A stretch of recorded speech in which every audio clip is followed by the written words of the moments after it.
Fiji is fully embracing this visit by their Royal Highnesses the Duke and Duchess of Sussex. But among the excitement, a moment of reflection. Prince Harry laying a wreath at the National War Memorial in Suva, an act much respected and cherished by veterans in the crowd. He's doing a marvellous work. I believe he knows how a veteran feels, especially when sometimes frustration or anger creeps in. Yeah. I believe without their support, Prince Harry and Prince William, we wouldn't be where we are today. When I was in Hadley Court and they visited us, just a few injured servicemen, and the support that they have done and they have got behind the injured servicemen and women, not only physically but mentally as well, and the support that they have shown to the bereaved family as well. It's been amazing. The ties between the UK and Fiji run deep. Meeting the Prince, some of a group known as the 212. 200 Fijian men and 12 women who were the very first to join and serve in the British Armed Forces as part of the Commonwealth. The best job I got was joining the British Army, and at that time our loyalty to Her Majesty will never end. We will serve all our life with the Royals. Fiji is marketed as a little taste of paradise. More than 800,000 tourists come to see these sites every year, just less than the permanent population of the islands. Just being here, it seems incredibly hard to understand why anyone would want to leave, let alone go and serve thousands of miles away in the UK. But for those first Fijians that joined the British Army in the 1960s, it was a career opportunity full of promise and adventure. The Royal British Legion's Suva branch was opened in 2014 to bring some of the veterans who served in the British Armed Forces together when they return back home. It's a place where they can share stories and experiences. Comradeship, the travel, going to different places, tasting different food. It's mostly the physical side of it, from and getting used to working to the time, which we Fijians are not normally known for.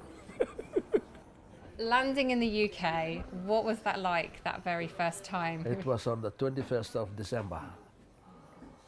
And the snow turning into ice on the ground. And the snow was coming down again, you know.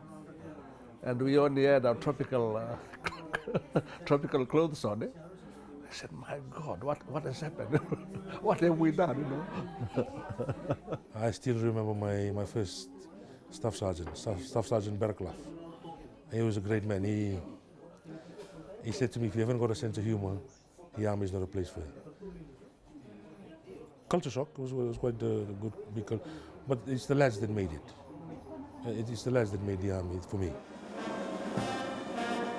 In the armed forces, Fijians are known, of course, for their love of rugby, but also for their bravery and strength.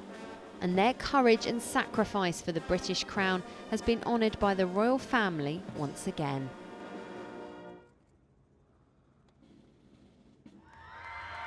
The royal couple visited for 3 days, but before they departed for Tonga, they were honoured with a traditional Fijian ceremony at Nadi Airport.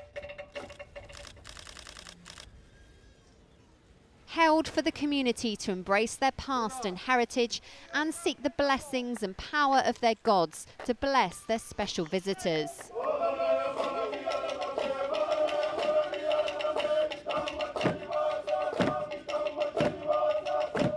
And this ceremony even more special than most.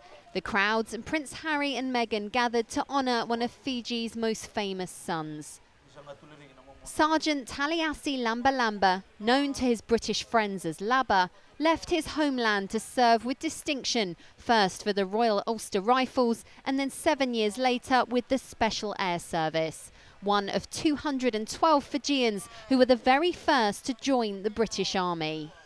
For us, family of Taliasi Labalaba, it's a great blessing and it's really amazing for us to come and see and witness the unveiling of the statue of our close uncle, brother and family as a whole.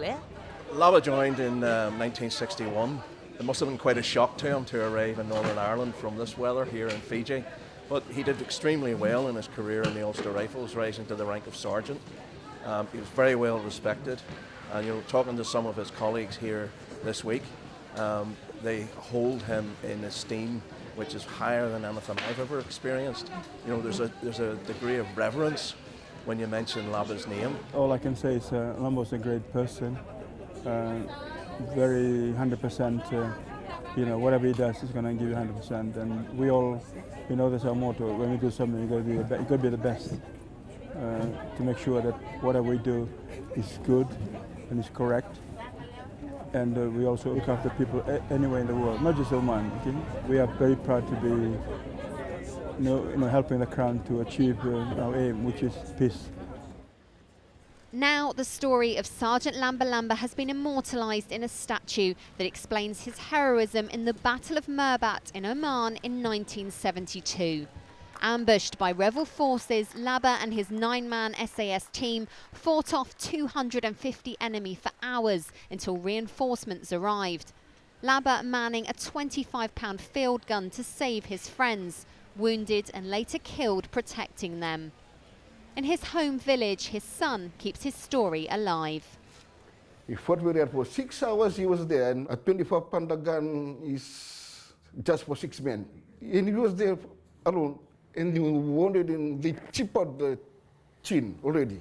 So he took out the scarf and tied it, and still he get going. But no one came, Mr. Diba.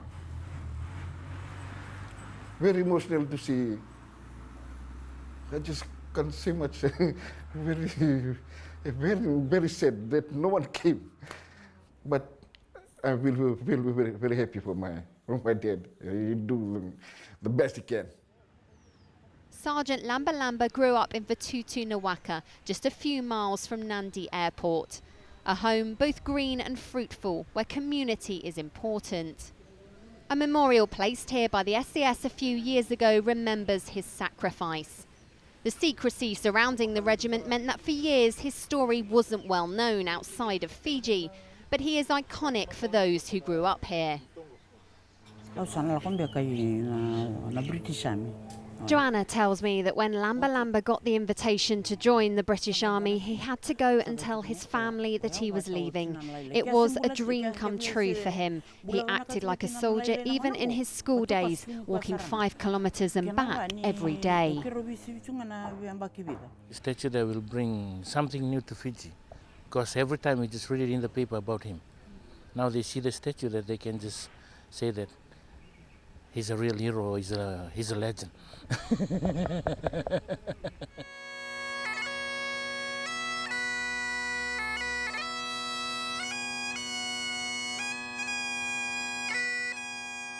It's taken 4 years and thousands of pounds to get this project off the ground, but now it is here and complete.